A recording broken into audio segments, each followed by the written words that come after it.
Oyo nde Motorola ya M23 bazalendo na FARDC toza likolo wana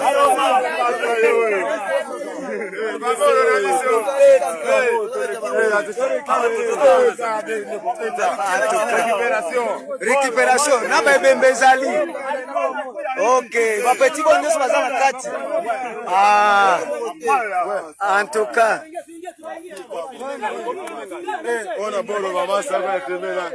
hapa tunakamata vyombo M23 Motorola yabo FARDC na wazalendo hapa wako tayari.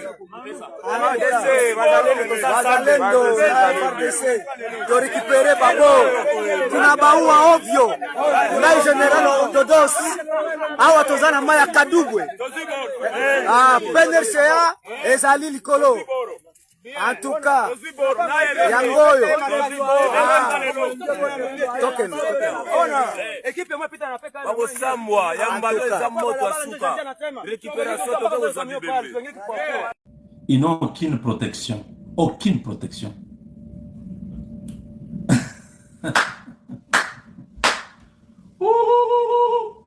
Chembobwe.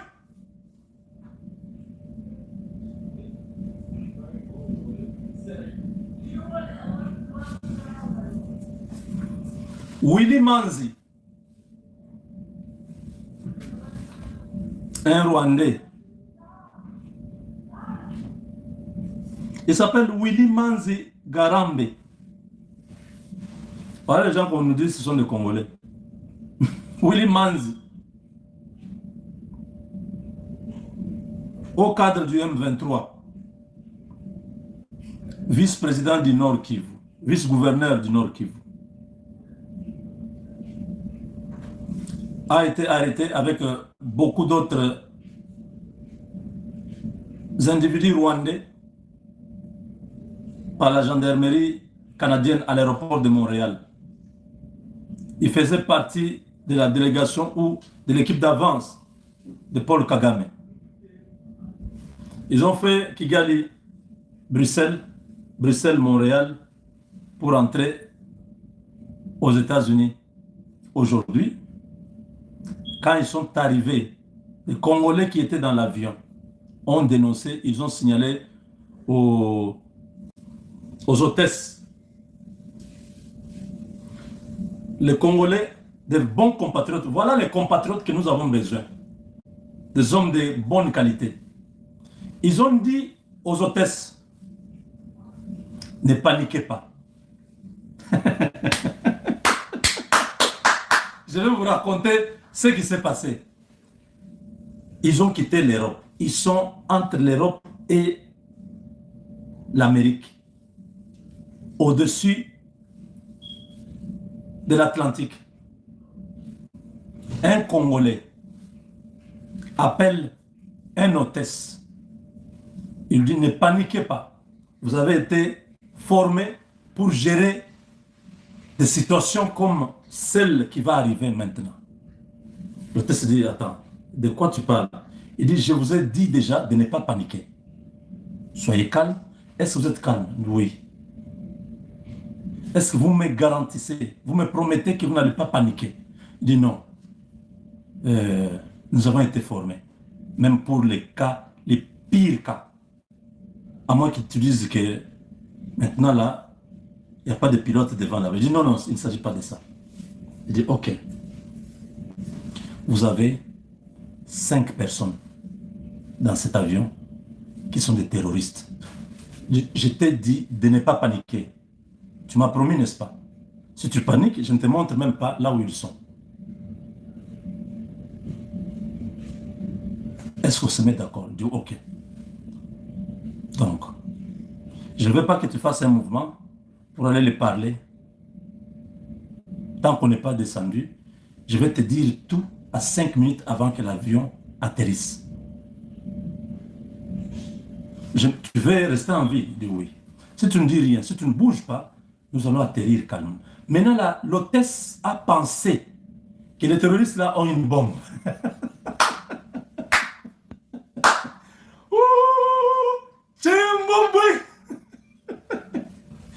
L'hôtesse venait servir même du thé. Madame, ça va, madame? Oui, oui, tout va bien, tout va bien. Ça va? Tu es malade? Non, non, non, non, ça va. L'hôtesse fait un effort de rester calme. Après, comment ça tremble? L'homme lui a dit, ne montre pas que tu as paniqué. Jusqu'à 5 minutes avant d'atterrir, il y a les terroristes avec nous, il y en a 5. Alors tu gardes ton calme. Quand l'avion se pose, je te montre qui sont-ils. Tu signales directement au pilote, on appelle le tour de contrôle pour que l'armée vienne les cueillir. S'ils sortent déjà, vous ne les verrez pas. Je vous dis, je les connais. Donc, j'ai tous les détails. Ils sont où? Non, madame, continuez à faire le travail. Madame, appelez le superviseur de l'avion. Parce que vous pouvez avoir 7 ou 8 hôtesses. Il y en a 2 ou 3 dans la partie affaires, hein? Première classe, tout ça. Ceux qui sont dans la deuxième partie là, c'est ce premium ou quoi, ils sont aussi, il y en a encore 2. Dans la classe économique, vous avez peut-être 2 ou 3 encore. Vous avez à peu près 8. On appelle maintenant le superviseur. L'homme dit, je viens de dire à cette dame, de ne pas paniquer parce que dans vos trainings, dans vos formations, on vous montre comment rester calme même si vous découvrez déjà qu'il y a un terroriste dans l'avion. Comment vous allez les neutraliser et tout ça.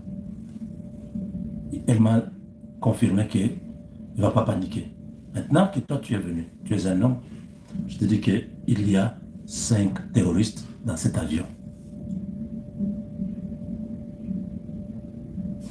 Regardez, monsieur, tu es sérieux là? Il dit 5.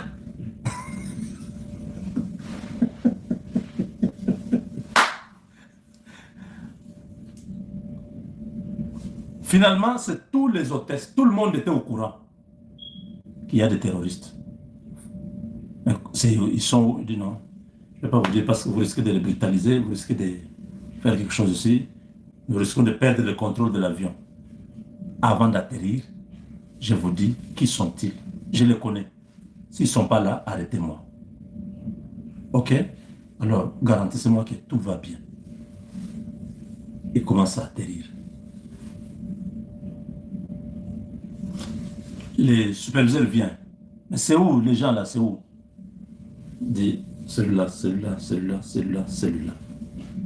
Tu es sûr? Oui. Prenez-le avant qu'il ne sorte de l'avion. Le superviseur est allé voir le pilote. Ici la tour de contrôle. Signal de détresse. 5 terroristes à bord. Cette fois-là, ce n'est pas des terroristes qui ont la barbe longue arabe. C'est des terroristes noirs qui viennent des Grands Lacs. Des Rwandais. Vous connaissez leurs identités? Oui. Les sièges E12, E13, E14 et H5, H6. Regarde dans les manifestes. Il y a 3 citoyens rwandais et 2 citoyens canadiens. Comment ils sont terroristes? Ils sont terroristes. Vous êtes sûr? Oui. C'est eux qui sont en train de tuer tous les jours à Goma, à Bukavu. Vous êtes sûr? Ça c'est un citoyen canadien? Oui. Prenez-le. L'interrogatoire, il faut vous dire ce qu'ils font comme travail.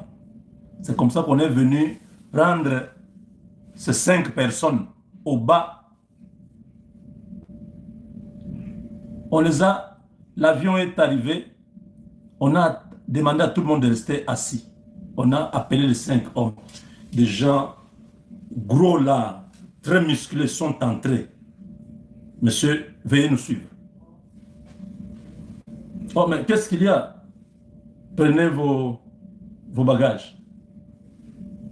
Mais qu'est-ce qui se passe? Monsieur, vous le saurez très bientôt.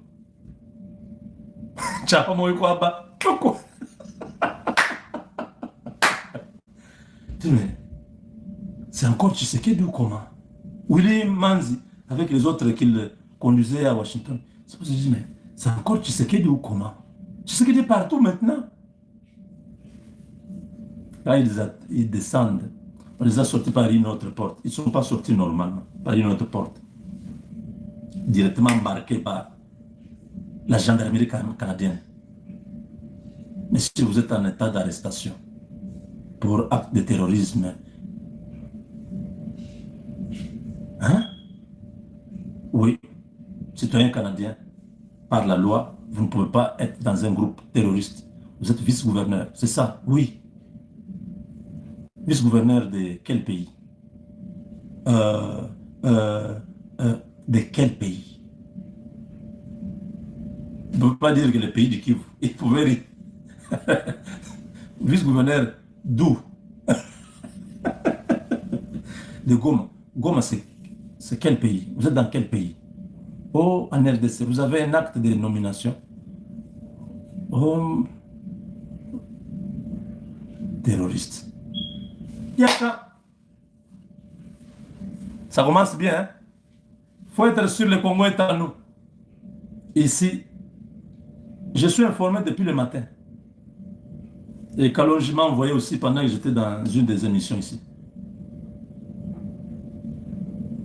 Willy Manzi, avec d'autres Rwandais qui l'accompagnent, qui le conduisaient, la délégation, l'équipe d'avance de Paul Kagame qui devait être à Washington. Pour quelle raison? On ne sait pas. Les terroristes du M23 voulaient être à Washington. Pour faire quoi? Un commando.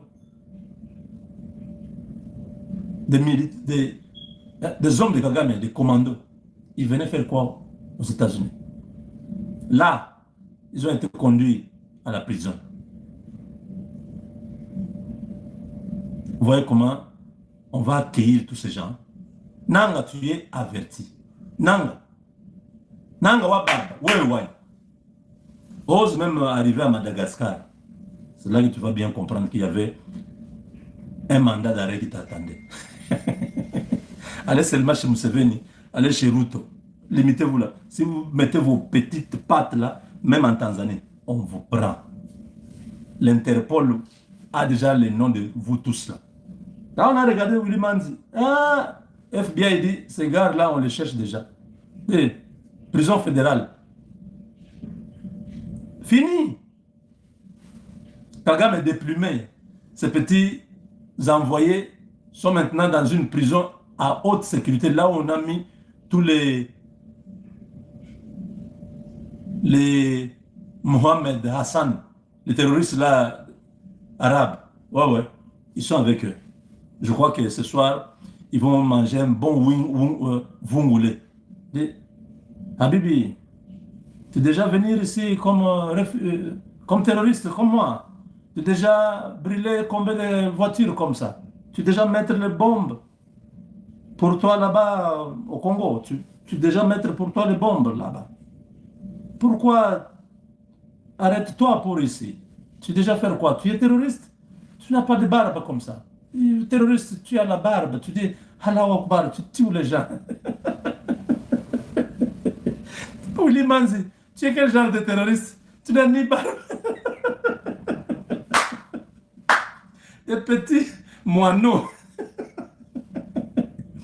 Des petits moineaux ont été cueillis. Hé, Kagame.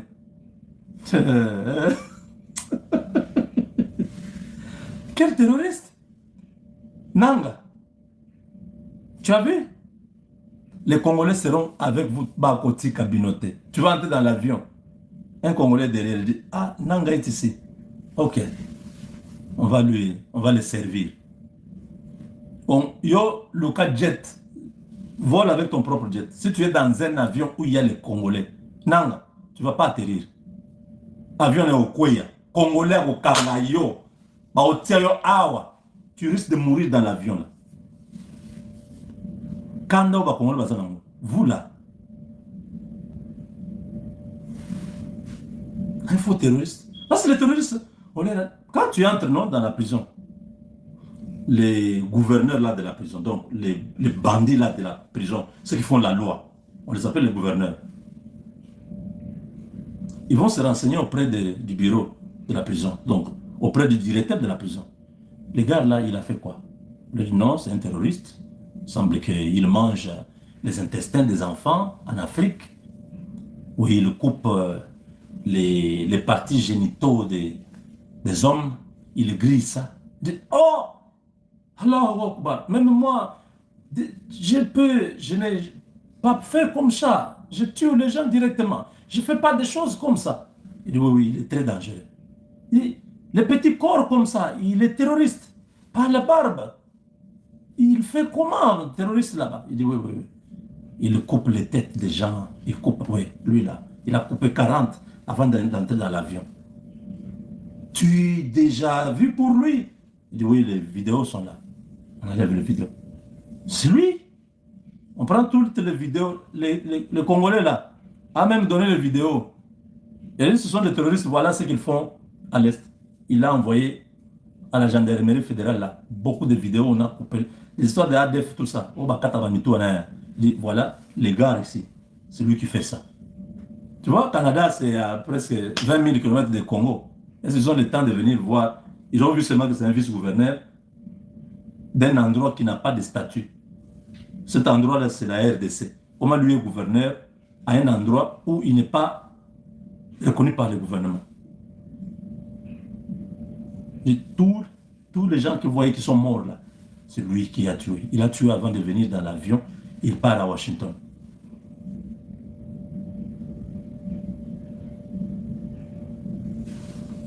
Les Canadiens sont au courant de ce qui se passe au Congo. Et lui, c'est un citoyen canadien. Par la loi, il a perdu, il a violé la Constitution canadienne. Il a perdu automatiquement sa nationalité canadienne.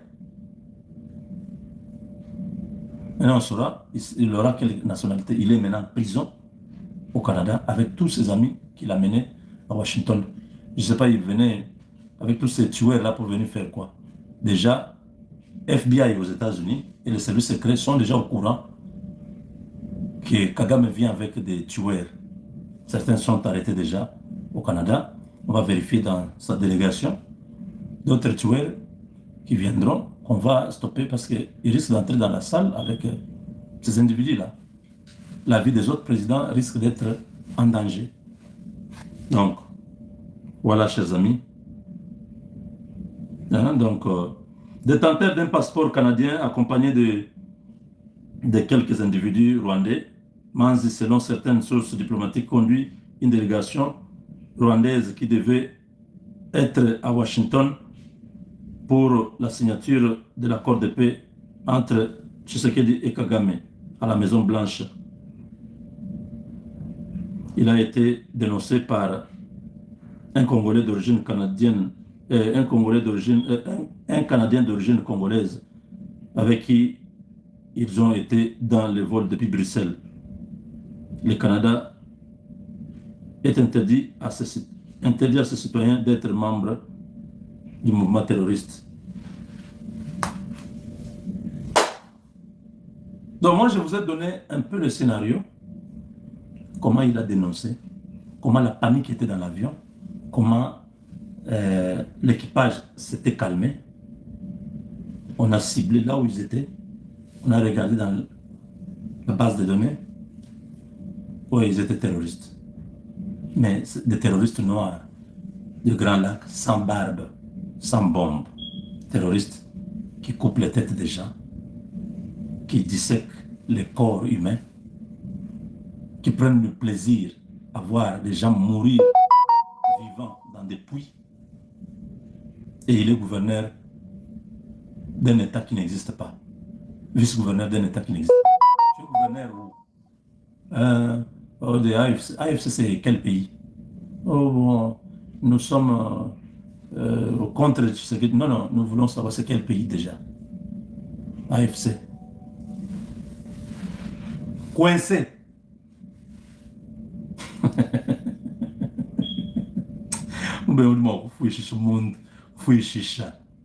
Ah,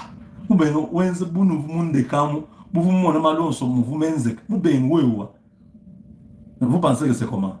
Non, celui-là, c'est Willy Manzarete. Non, il faut aggraver la situation.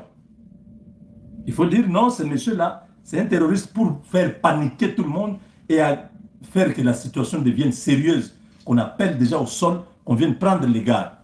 C'est ce qui s'est passé. Vous croyez quoi? Je ferai la même chose.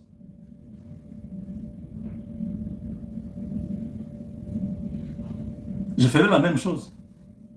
Je vois, mais je vais dire, oh, il y a un terroriste. Hello, sir. We have a bad guy in this plane. What? Bad guy? Oh, yeah. It's dangerous. Yeah, he can kill all of us now. So you have to be careful. Be careful. Just take all the precaution to get him in a jail. Oh, monsieur, il est très dangereux, ce monsieur-là. Il est très dangereux. Nous tous ici, il peut nous tuer maintenant, là. Ah, tu es sûr? Oui. C'est un type dangereux. Il s'est évadé de la prison. Il avait déjà tué beaucoup de gens. Maintenant, là, il est dans l'avion. Nous tous, nous sommes en danger. Ah! Tu vois, les Blancs, des fois, ils paniquent pour de petites histoires. Hey! Jésus! Oh. C'est un Congolais vraiment de meilleure qualité. Pas de bonne qualité, de meilleure qualité. Un best Congolais. Ah!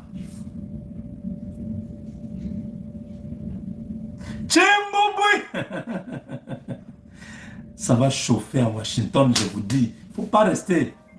Il faut être là. Il faut être là. Il faut être là. Je vois Fourmi Rouge du Canada. Fourmi Rouge. Fourmi Rouge. Hey.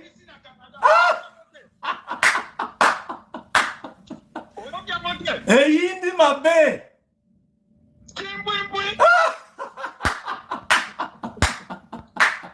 Fourmi Rouge.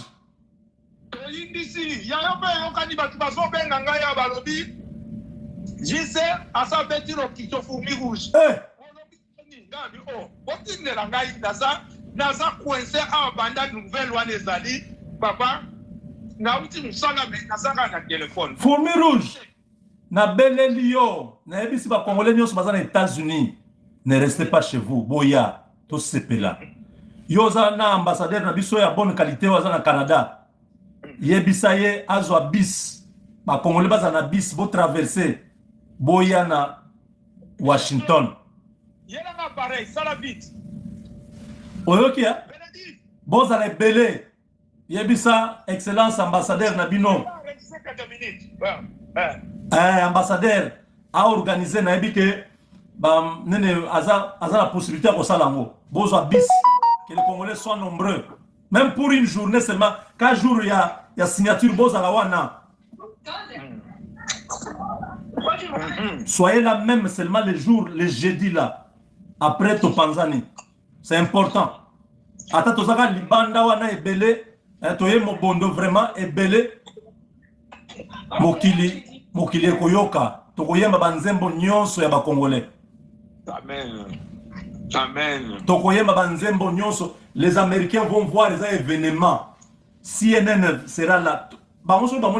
Attroupement. Qu'est-ce qui se passe? Ils seront intéressés à Koyeba et Zanini.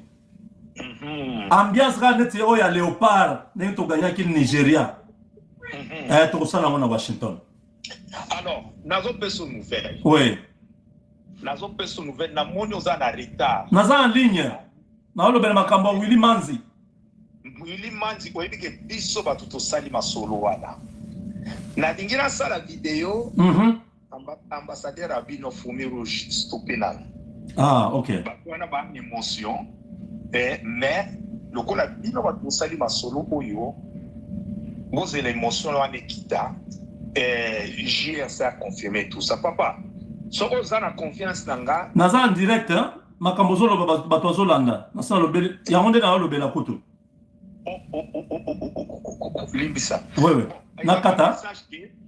Te kokata te eza message okola bandeko bakolanda tosali preuve ya musala biso wa Fourmi Rouge ba wazalendo ya Canada tosali preuve ya musala oyo ya patriotisme. Merci. C'est pour dire que l'air bandeko ba en Europe ba vandi ba finga ka mukunzi ya mboka biso ba wazalendo to na respect na mukunzi ya mboka et puis to kosala musala elongo na mukunzi ya mboka. Donc kitamba Willy Manzi boyoki ezali ba Fourmi Rouge. Parce que to bandai ko landela batua na lokola mokonza zo yaka déjà na États-Unis to yeba ke batua na ozo se rappeler à chaque fois mokonzi azo zala na États-Unis babilongi wane so mona na pas vous vous rappelez baya kaka na kata ba makambo na nyonso wewe. Alors cette fois-ci to mona déjà plan wana ba wasa sur le terrain basi ba bengaki to ko landela to ko lobana o eza Fourmi Rouge na 4 avions yé mutamoni amoni Jowana l'air kaka a testé avec Willy Manzi l'air kaka dali alobi quoi na kata ba beleli nous avons un terroriste ici Joali nga sala bo ba garde corps ne baye on a ba intimider wazalendo Fourmi Rouge kaka ndete to zalaka ba Fourmi to ana somo ya batute toute la unité résistance na en pleine vol hein ba calmer papa ndengana wa soboye Montréal yindi donc avion qui dit et vendre ça un atterrissage wana avion sali plus de 20 minutes tous les passagers bloqués na carte. Mais Fourmi Rouge yozo beta lisolo comme si to solo ki na yo je viens de parler exactement makambo zoloba j'ai déjà expliqué sur la vidéo c'est comme si tu m'avais parlé de ça.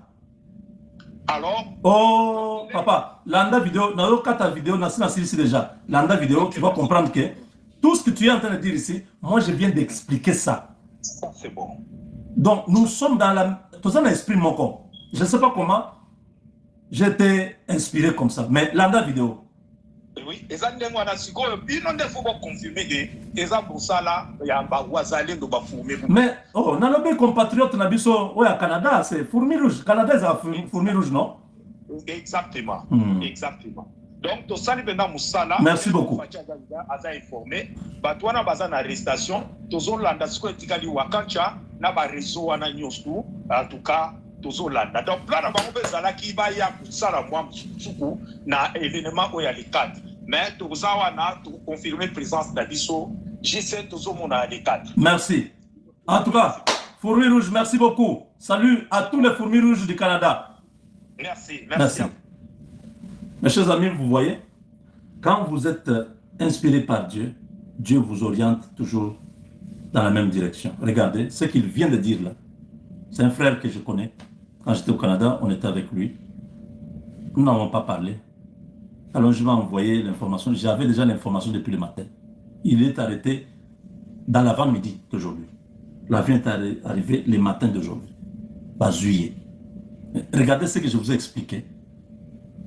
Que le Congolais a parlé aux hôtesses que nous avons des terroristes ici. Ce que Fourmi Rouge vient de dire là, est-ce que c'est différent? Le Congolais a crié, il y a un terroriste. Ce garde. Matondo mingi n'a pas service de sécurité d'avoir arrêté ce monsieur. Il fallait kaka kangama. Pourquoi? Parce que à Tamboli na Kombo ya Congo, Bandeko, Tolobaki que la République démocratique du Congo ya lelo, question ya usurpation économique, nous saluons les services de renseignement et de sécurité pour son arrestation. Alors Bandeko ba Congolais, Matondo mingi nabino de partout, bozali ko nabiso en ce moment. Na chaîne Nabino, chaîne Nabiso, bonjour, paix, bonsoir. Nabino partout. Oyo ndeko Nabino boyebi, bo sirnoma na kombo ya Moloto. Pourquoi? Parce que la cabine des informations, des analyses ainsi que des révélations qui permettent aux Congolais ndenge Alain Moroto ayemba moto epela ekitisa pe ezikisa banguna nyonso tout ya mboka Congo. Voilà pourquoi toye lisusu awa bandeko po to annoncer bino ba révélation ainsi ba bonne nouvelle au ezali en ce moment en République démocratique du Congo. Toko Solola awa bandeko pa congolais, nous vous annonçons que on vient de l'arrêter par les services de renseignement par rapport à coup, par rapport à projet au Azalaki Nango Kosala, et on vous dira avec tous les détails Alingai Kosala Nini et le pourquoi il est arrêté. Toko Solola yango awa nakacha émission. Bandeko tokotali sabino vidéo awawa pour vous dire que Paul Kagame a kobimana grande porte T. Nous savons que les États-Unis d'Amérique, Paul Kagame Munduki, d'une manière intelligente, d'une manière sage. Voilà pourquoi vidéo Kagame, malgré Washington, mais blague sur le terrain, Tokotali Sabino yango awa nakati ya émission. Tokoyebi Sabino pe awa nakati ya émission. Pourquoi Paul Kagame est invité, mais invitation à William Ruto payé, invitation ya Evariste Ndayishimiye eye, ya président Tshisekedi awa tokolobake et comme il réunion avec le président Ebele au niveau des États-Unis d'Amérique. Pourquoi Donald Trump a béni Batouana Nyonso? Bandeko, le 4 décembre, il a dit qu'on s'annonçait et qu'on allait moto. Pourquoi dans le Bandeko, les Américains, au Bazalakana, maison ovale aux États-Unis d'Amérique, ils déjà qu'on faire filtrer. Pasteur, quelques informations importantes. Oh, Tokosolo, on a quatre émissions bandé au Congolais. Tokobet appelle solo awa. Il y a combat corps à corps à l'est de la République démocratique du Congo en ce moment. Corps à corps, lobby bandeko. Wana tokomi koya ennemi à lobby ke ameka Uvira. Tokobet appelle masolo nango nakacha émission. Bandeko tokozala na États-Unis d'Amérique, tokozala pe na est la République démocratique du Congo.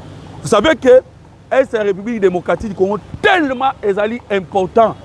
On va parler de l'Est et de la situation où ezali koleka na Est.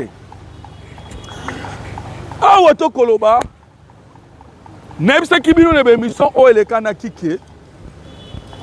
Paul Kagame pona ye akanisi ke esengeli Goma na Bukavu ekoma ya ye. Voilà, bango babenga kiango les causes profondes. Babenga yango les causes profondes, pourquoi? Parce que pour Kagame, les causes profondes, l'Est de la RDC et dans la Rwanda. Maintenant Kagame part aux États-Unis d'Amérique en réclamant les droits. Et bah droit au Kagame a la ko réclamer ba ndeko pa ba yi américain to ebisa ki bino déjà que ali ba américain ba pesa ye nini mabele. Alors déjà azalaki na ba intention wana. Voilà pourquoi to ko beta bino masolo.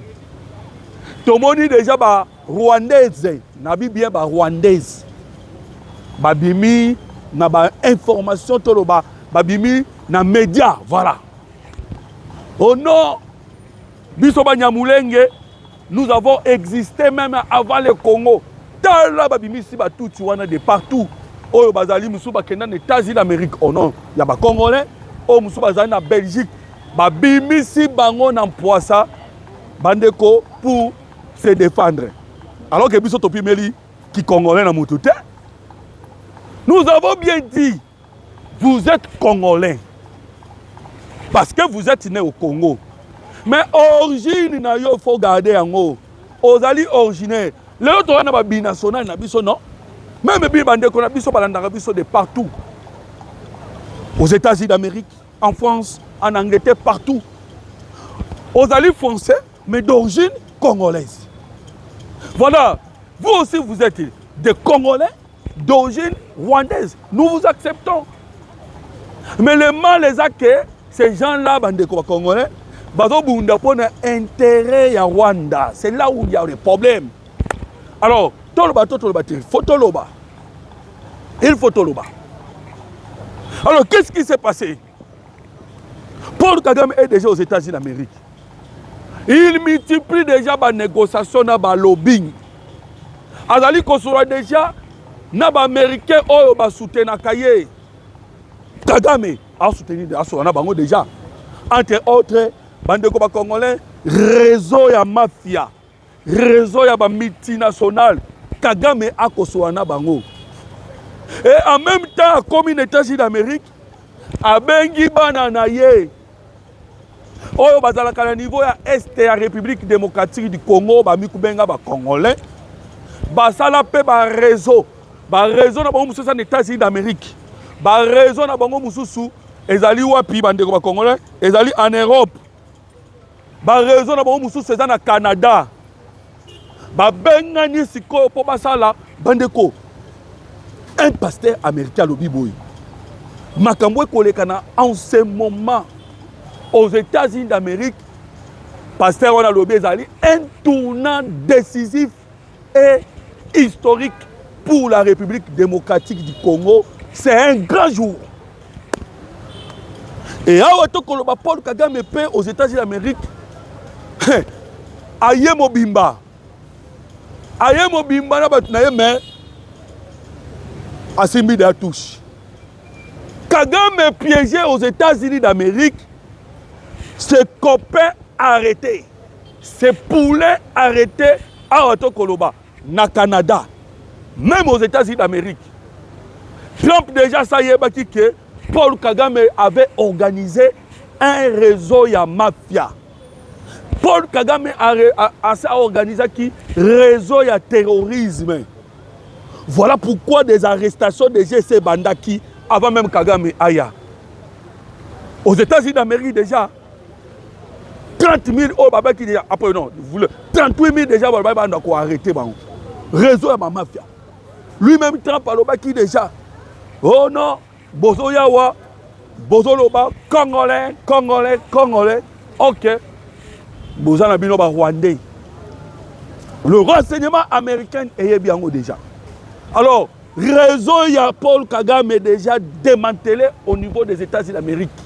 Avant même l'arrivée à Kagame. Démantelé. Lobby est comme tous au Canada. Canada kangi lobby. Moko ya ba terroriste RDF M23 AFC au niveau du Canada. Na kombo ya Willy Manzi. Arrêté avec son équipe. Baï Canada déjà, ils ont compris que Paul Kagame a déjà organisé réseau ya mafia. Dernièrement, bakanga ki moko bakanga ki bandeko ba Congolais.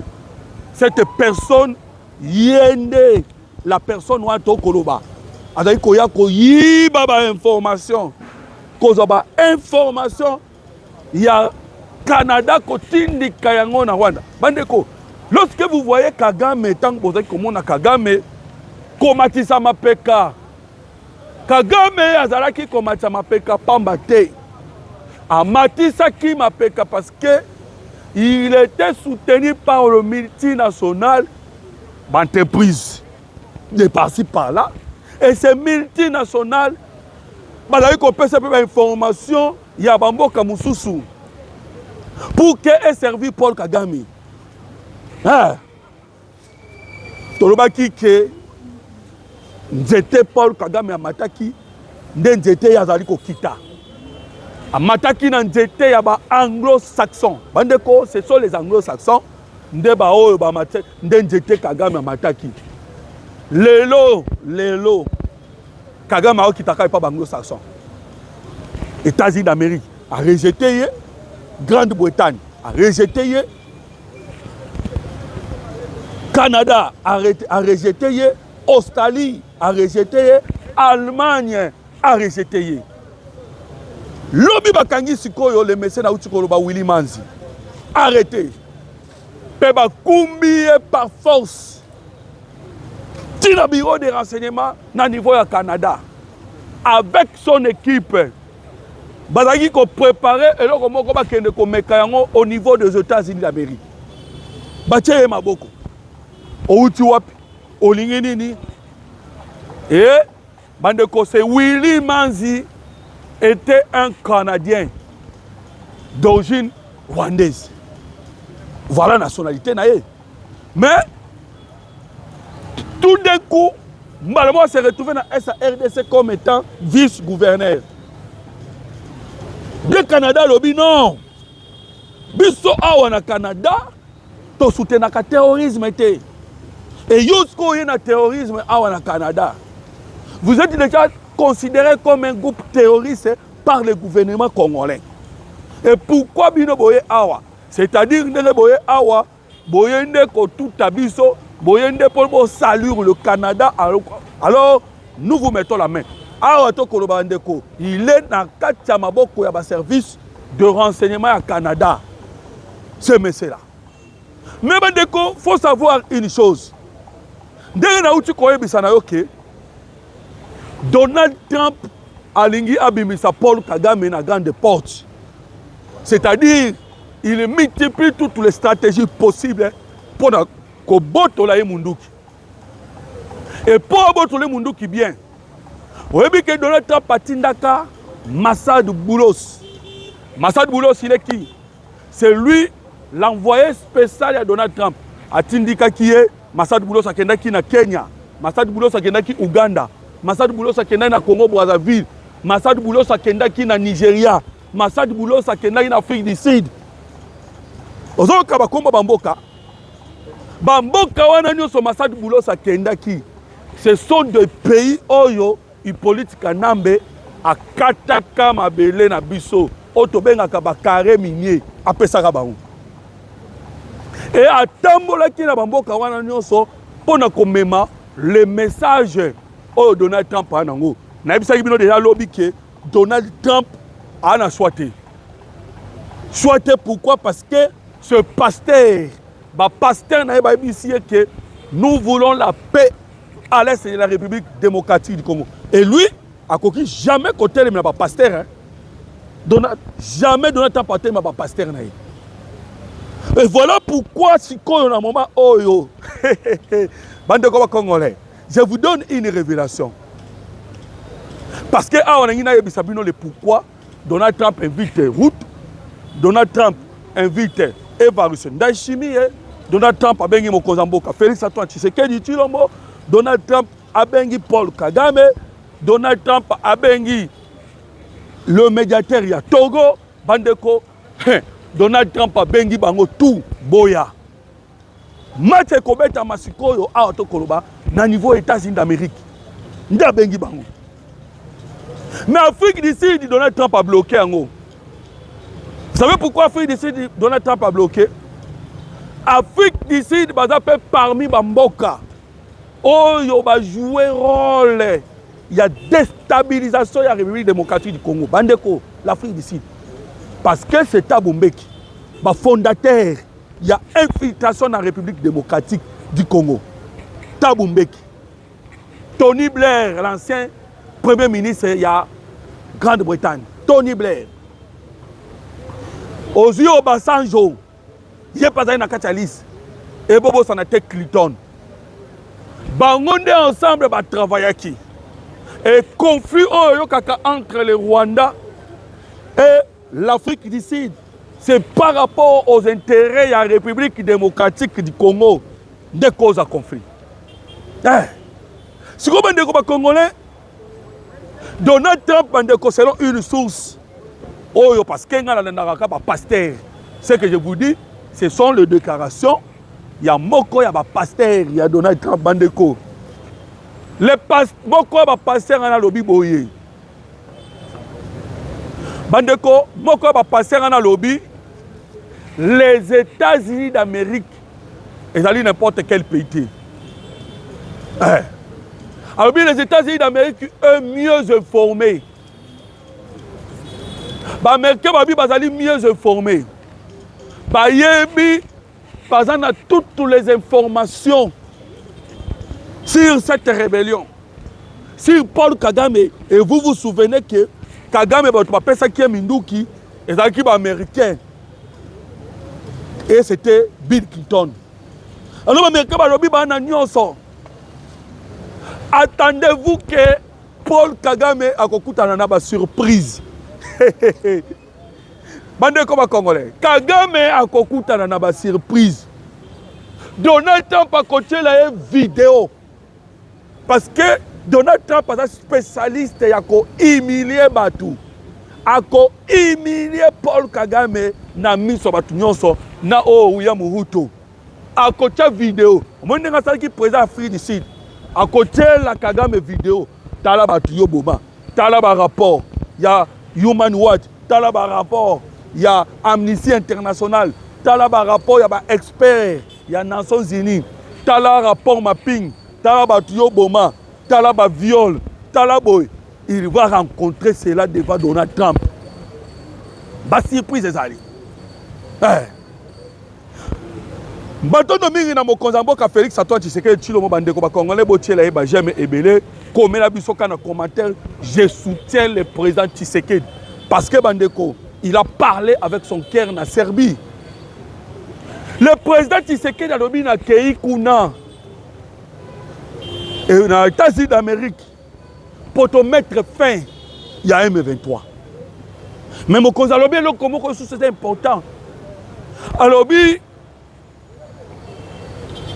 véritable déboulonnement de Oakosala Sikoyo. Et véritable déboulonnement au Mokozambo Kabia Osala Sikoyo, ezali déboulonnement bandeko ba Congolais, o ezali ya kokwisa les multinationales ba ba pesa ka Paul Kagame Minduki. Wana Mokozambo Kanda lobi. Il a dit cela.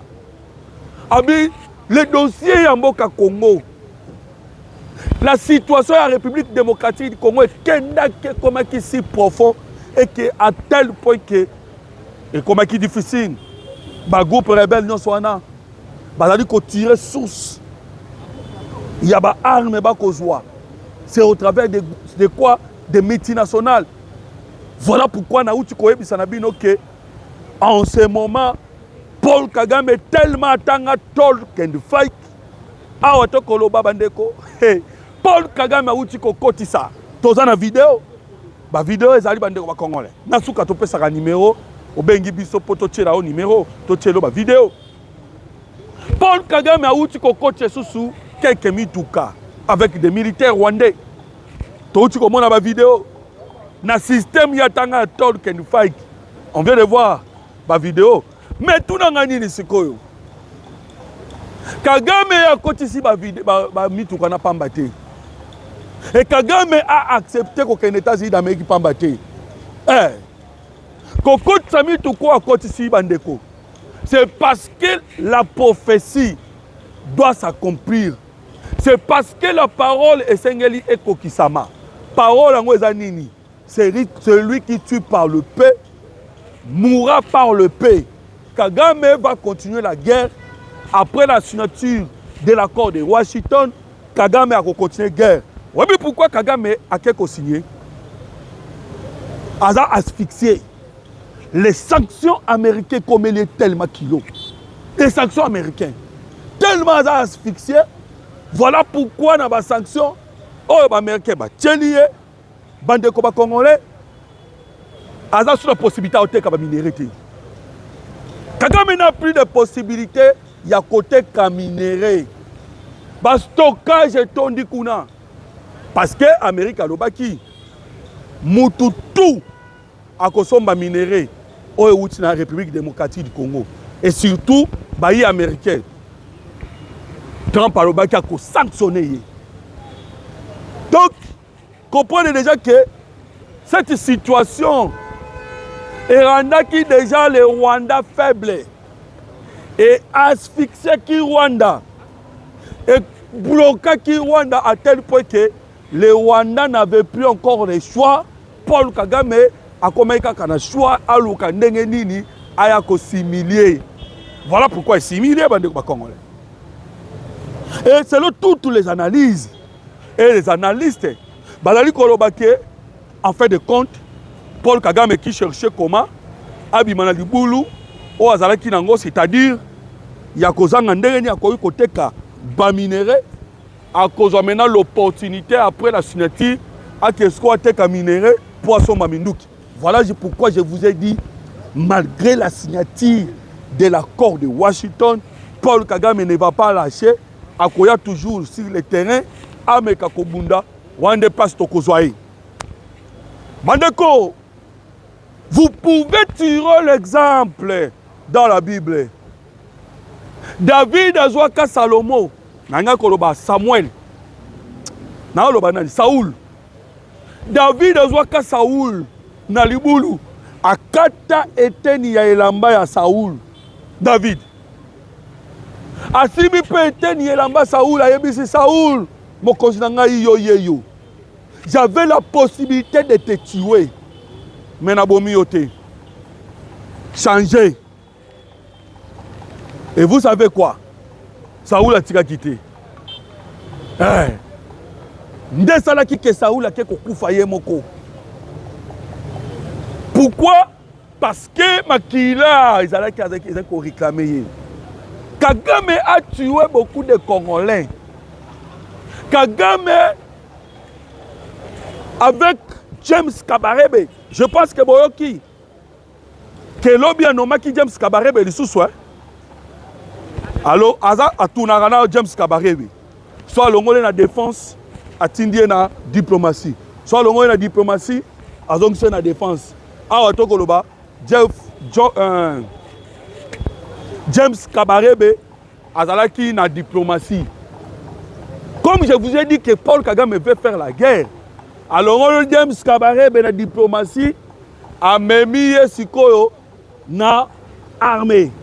Alors, bon, vous comprenez déjà.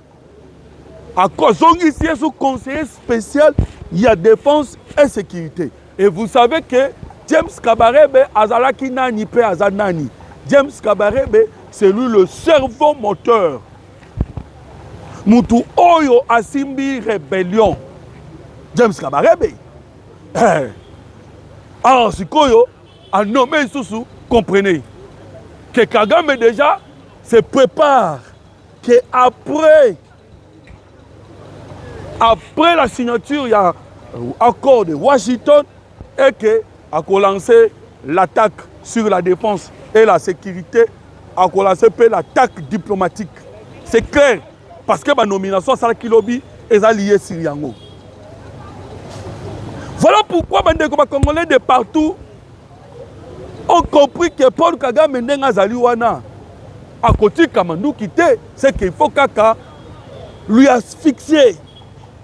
Et les méthodes américaines, il y a une grande porte. Bandeko, ce Kagame a profité d'un côté, je vous dis Kagame a une petite porte.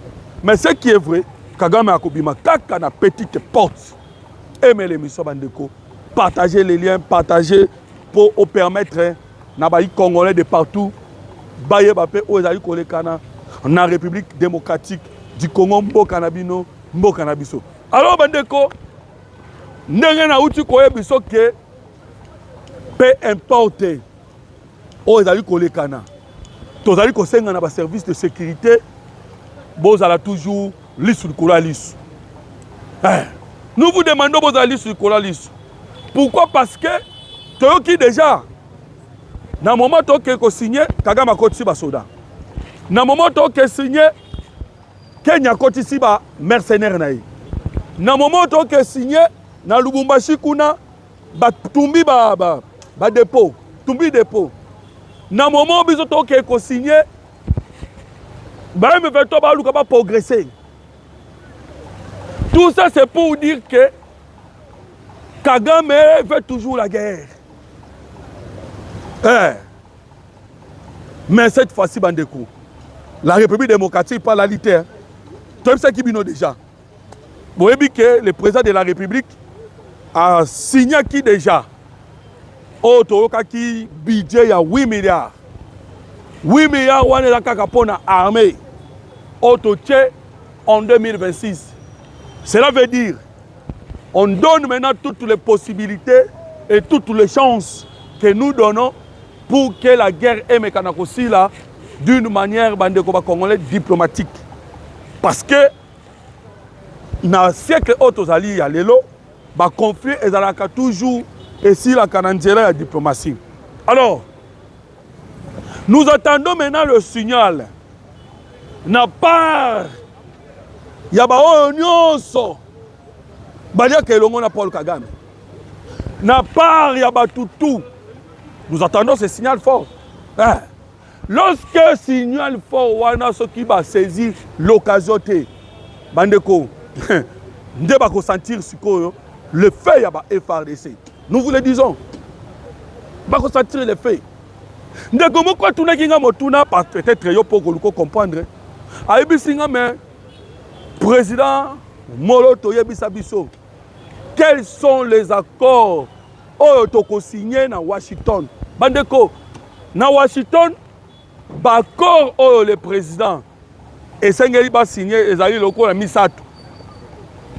L'accord de paix entre la RDC et le Rwanda, l'accord économique et le deal entre les États-Unis d'Amérique et la République démocratique du Congo. Toi, alors toi, on a tout signé.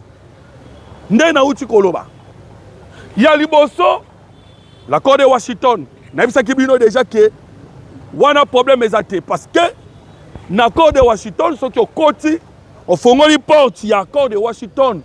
Au côté de salon, tu trouves déjà l'article 1 et lobby, l'intégrité territoriale, le respect de l'intégrité territoriale, il y a la République démocratique du Congo.